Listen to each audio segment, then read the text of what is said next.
लगभग आधी रात का समय था। एक नवयुवक अपने हाथ में एक बैग पकड़े हुए शायद अपने घर की ओर बढ़ रहा था, लेकिन उसके चेहरे पर एक अजीब सा डर था। वो अपने कदमों को तेज तेज बढ़ा रहा था, लेकिन जैसे ही वो गांव के कुएं के पास पहुंचा, उसका पूरा शरीर पसीने से भीग गया। वो वहां से मानो पलक झपकते ही गायब हो जाना चाहता हो। आलतू चल आलतू, आई बला को टाल दू। हे प्रभु रक्षा करना, यहाँ से सही सलामत चले जाऊं। उसने अपने कदमों की रफ्तार को तेज की, लेकिन जैसे ही वो कुएं के पास से गुजरा तो उसके कानों में किसी की पायल की आवाज पड़ी। उस आवाज को सुनकर डर के मारे उसके पैर वहीं जम गए और उसके कंधे पर उसे कुछ महसूस हुआ। उसने हिम्मत करके पीछे मुड़कर देखा तो घूंघट ओढ़े एक औरत उसके सामने खड़ी थी। उसे देखते ही डर से उसका चेहरा फीका पड़ गया। तभी उस औरत ने अपना हाथ उसके चेहरे की तरफ बढ़ाया और उसकी गर्दन को एक ही झटके में मरोड़ दिया और वो निढाल होकर जमीन पर गिर पड़ा। अगली सुबह जब लोग वहां से गुजरे तो कुएं के बाहर लोगों का जमावड़ा लग गया। सत्यानाश, पता नहीं ये किस किस को और लेकर जाएगी। पिछले 2 महीने में 5वीं मौत हुई है ये। मना किया था रात को यहाँ से कोई मत जाना। इंसानों को, हमारे जानवरों को, किसी को नहीं छोड़ा इसने। अब मुझे तो यह सती माता का प्रकोप लगे है। सती आसरा का स्थान बनाना होगा।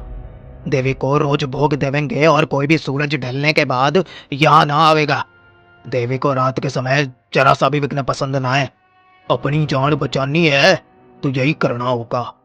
माना जाता है कि गांव के कुएं और नदी पर सती आसरा का स्थान होता है, जिन्हें देवी का रूप माना जाता है। गांव में होने वाले इन हादसों के वजह से गांव वालों ने कुएं पर सती आसरा का एक छोटा सा मंदिर बनाया, जिसके भीतर कोई मूर्ति नहीं थी। बस गांव के लोग वहां देवी को भोग लगा सके, इसलिए वो मंदिर बनाया गया ताकि देवी का क्रोध शांत हो सके। लेकिन उसके बाद भी गांव में होने वाले वो हादसे। तभी एक रात काले कपड़े पहने एक लड़की, जिसने अपने चेहरे को काली शॉल से ढका हुआ था, अपने हाथ में एक काले रंग की पोटली लिए हुए थी। सती आसरा के डर से अब रात को कोई भी कुएं के पास नहीं भटकता था, इसलिए गहरी काली अंधेरी रात में वो अकेली कुएं के पास अपना आसन लगाकर बैठी और कुएं पर थोड़ी हल्दी कुमकुम और अपनी उंगली से काट कर रक्त का चढ़ावा किया और तेल का एक दीपक भी जलाया। तुम्हारा बदला पूरा हो गया है, तुम अब शांत हो जाओ। गांव वालों को मत मारो, जिनको मारना था उन्हें तुम मार चुकी हो। गांव में हो रहे इन हादसों को 3 महीने बीत चुके थे और आज से 3 महीने पहले एक रात काले कपड़ों में अपना चेहरा ढकी हुई एक स्त्री रात के 2:30 बजे कुएं के पास एक यज्ञ कुंड जलाए बैठी थी। यज्ञ कुंड के पास एक मुर्गा, जिसके हाथ पैर और चोंच को रस्सियों से बांधा गया था। नर कंकाल की खोपड़ी में किसी जानवर का रक्त भरा हुआ था। वो उस रक्त का छिड़काव बार बार यज्ञ कुंड में कर रही थी और बड़ी ही धीमी आवाज में कुछ मंत्रों का उच्चारण भी कर रही थी। तुम्हें जागृत होना पड़ेगा। तुम्हें जागृत किए बिना आज की रात मैं यहाँ से नहीं जाऊंगी। बलि स्वीकार करो। उसने उस बंधे हुए मुर्गे को उठाया और धारदार चाकू से उसकी गर्दन को एक झटके में अलग कर दिया। उसकी आहुति उसने यज्ञ कुंड में चढ़ा दी। तभी वहां एक अजीब सी सिहरन उठी। रात के सन्नाटे में मानो कोई दबी आवाज उसे सुनाई देने लगी। कुएं के भीतर से मानो किसी की आत्मा निकलकर बाहर आ गई हो। उसने पीछे मुड़कर देखा तो घूंघट ओढ़े एक औरत उसके सामने खड़ी थी। जाओ और खत्म कर दो उन्हें। मुझे अपना बदला चाहिए। जाओ। मानो जैसे वो उसकी आज्ञा का इंतजार कर रही थी।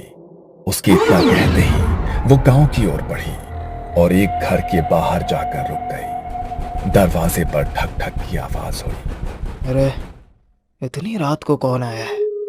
रात के 3 बज रहे हैं। इस वक्त कौन दरवाजा खटखटा रहा है? तभी दरवाजे पर फिर से ठक ठक की आवाज आई। पता नहीं कौन आया है, देखना ही पड़ेगा। मंगल दरवाजा खोलने के लिए गया। दरवाजे से अभी भी लगातार ठक ठक की आवाज आ रही थी। अरे बोल रहा हूं ना। अभी तक मंगल आधी नींद में था, लेकिन जैसे ही उसने दरवाजा खोला तो उसके होश उड़ गए। उसके सामने घूंघट ओढ़ी हुई वही औरत खड़ी थी, लेकिन जैसे ही मंगल ने उसे देखा तो हवा के झोंके से उसके चेहरे से उसका घूंघट सरक गया। मंगल ने जैसे ही उसका चेहरा देखा तो उसकी चीख निकल गई। उसका चेहरा पूरी तरह से गला हुआ था और आंखों की पुतलियां बिल्कुल सफेद होकर उल्टी हो चुकी थी। मंगल जल्दी से दरवाजा बंद करने लगा, लेकिन दरवाजा बंद नहीं हुआ। वो डर के मारे अंदर की तरफ भागने लगा। तभी उस भयानक औरत ने उसकी गर्दन को अपने हाथों में जकड़ लिया और एक ही झटके में उसकी गर्दन को मरोड़ डाला और उसके चेहरे के मांस को बुरी तरह से नोच डाला। दर्द के मारे पूरे घर में उसकी चीख गूंज गई और कुछ देर उसकी दर्द भरी चीखों के बाद सब कुछ बिल्कुल शांत हो गया। अगली सुबह जब परिवार वाले घर पहुंचे तो उसका ऐसा हाल देखकर उनके पैरों तले जमीन खिसक गई। ये क्या हो गया मेरे भाई को? तुझे इतनी बेरहमी से किसने मार डाला मेरे भाई? किसने मार डाला तुझे? अभी तो सिर्फ इसकी जान गई है, अभी तो तेरा मरना बाकी है। जितनी बेरहमी से इसकी मौत हुई है, उससे ज्यादा बेरहमी से अब तू मारा जाएगा। राजेश अपने भाई से लिपटकर बिलख बिलख कर रो रहा था। उसने गांव वालों के साथ जाकर अपने भाई का अंतिम संस्कार किया। रात को वो अपने भाई की तस्वीर को अपने हाथों में लिए रो रहा था। मत रो बेटा, भगवान ने हमारी जिंदगी में यही दुख लिखा था। पहले मेरा बड़ा बेटा चल बसा और अब मंगल। ना जाने किसका श्राप लग गया है हमारे घर को। एक के बाद एक अनहोनी घटती ही जा रही है। मंगल की मौत कोई सामान्य मौत नहीं है माँ। किसी ने जानबूझकर मारा है उसे। उसकी हालत नहीं देखी क्या तुमने? कैसे उसके चेहरे पर पूरा मांस नोचा हुआ था। मैं वो फिर से याद नहीं करना चाहता हूँ माँ, लेकिन जिसने भी मेरे भाई के साथ ऐसा किया है, मैं उसे ढूंढ कर निकालूंगा। नहीं छोड़ूंगा उसे माँ, मैं नहीं छोड़ूंगा उसे। उन दोनों की आंखों के आंसू रुकने का नाम नहीं ले रहे थे। 13 दिन बाद मंगल की सभी अंतिम क्रियाएं पूरी हुई। घर में बिल्कुल सन्नाटा पसरा हुआ था। राजेश अपनी मां के कमरे में एक गद्दा डालकर सोया हुआ था। तभी रात के लगभग 3 बजे दरवाजे पर वही ठक ठक की आवाज हुई। उस आवाज से राजेश की नींद टूट गई। उसने घड़ी में समय देखा तो वो भी हैरान रह गया। इतनी रात को घर पे कौन आया है? फिर से दरवाजे पर ठक ठक की आवाज हुई। मां की नींद ना टूट जाए इसलिए राजेश बिना सोचे समझे दरवाजा खोलने चला गया। लेकिन जैसे ही उसने दरवाजा खोला, उसके सामने भी वही घूंघट वाली औरत खड़ी थी। उसने अपने चेहरे से अपना घूंघट हटाया और सीधे राजेश की गर्दन की ओर हाथ बढ़ाकर एक ही झटके में उसके गर्दन को मरोड़ डाला। वो उसी वक्त निढाल होकर जमीन पर गिर गया। उसे चीखने का भी वक्त नहीं मिला। अगले दिन उसके अंतिम संस्कार की क्रिया की गई, लेकिन यह सिलसिला यही नहीं रुका। जैसे ही राजेश की मौत के 13 दिन बाद उसकी अंतिम क्रियाएं पूरी की गई, तो उसके अगले दिन घर के आंगन में उनकी मां का मृत शरीर मिला, जिनके चेहरे का मांस मानो किसी वैशी दरिंदे ने नोच लिया हो। सबसे बदकिस्मती की बात यह थी कि उनका क्रियाकर्म करने के लिए अब घर में कोई भी उनका वारिस, कोई भी सदस्य नहीं बचा था। ना जाने इनके परिवार को तो किसकी नजर लग गई है। तीनों बच्चे मर गए, राधा भी मारी गई। इन तीनों की मौत ही सामान्य ना है।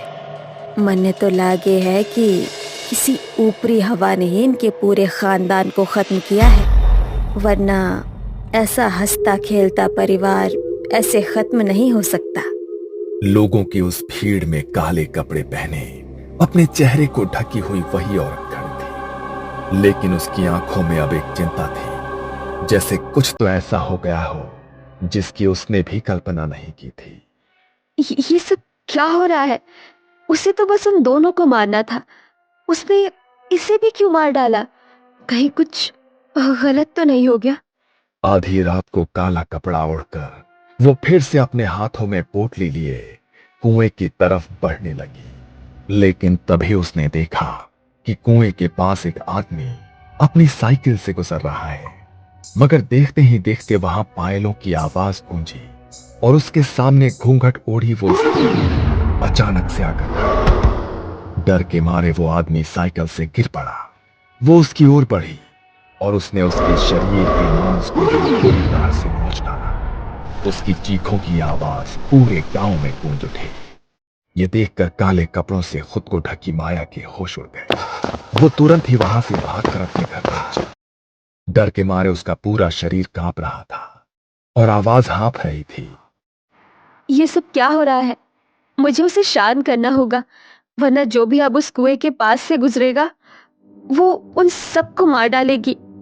उसने उसे शांत करने की बहुत बार कोशिश की, लेकिन गांव में होने वाली मौतों की संख्या कम होने की बजाय दिन प्रतिदिन बढ़ती जा रही थी।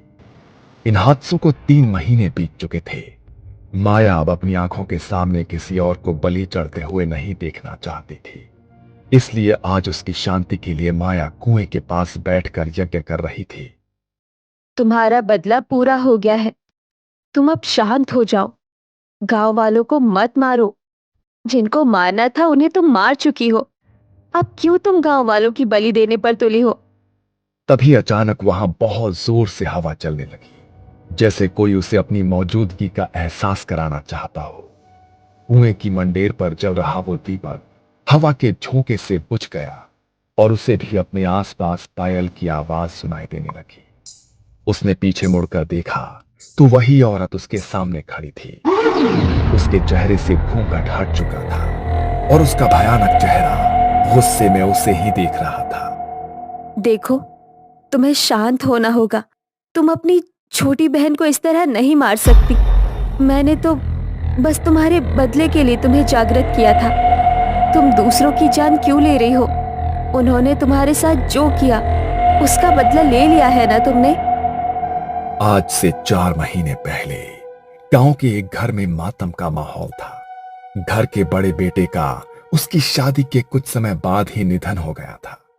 घर में 2 जवान बेटे थे जिनकी नजर अपनी विधवा जवान भाभी पर पड़ गई थी।